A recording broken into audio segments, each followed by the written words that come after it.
discutir com os companheiros a caracterização e o balanço que eles fazem do governo do PT nesses últimos mandatos.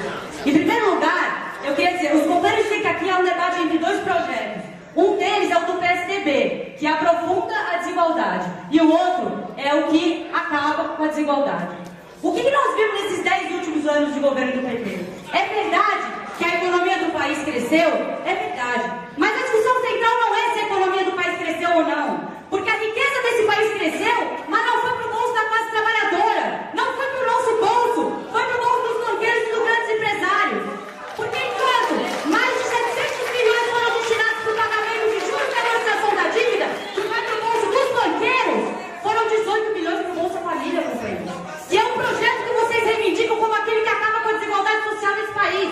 Se o governo quisesse acabar com a desigualdade social, atacar o problema de forma estrutural. Porque podia reduzir a jornada de trabalho para 36 horas, podia fazer reforma agrária, e assim não precisaria do Bolsa Família, mudaria a situação estrutural do país, mas a opção desse governo não é essa.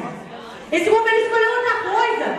E é por conta dessa desigualdade que existe hoje nesse país, que a classe trabalhadora, a juventude escolheu outro caminho e resolveu fazer as manifestações que propõem mudanças nesse país. E nós achamos que esse é o momento de colocar um outro projeto.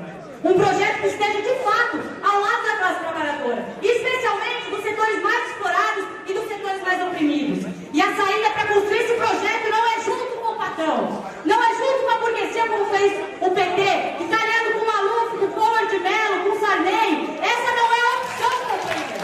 Vocês não defenderam um governo que se alia com a burguesia, um governo que se elegeu contra as privatizações e entregou o campo de Libra, um governo que se elegeu contra a corrupção e se envolveu nos escândalos do Mensalão. Mas pior do que isso, pior, vocês estão defendendo um governo que cometeu o crime de fazer com que a classe trabalhadora não acredite nas suas próprias forças, porque diz para essa classe que precisa se aliar com a burguesia para governar, e isso não é verdade.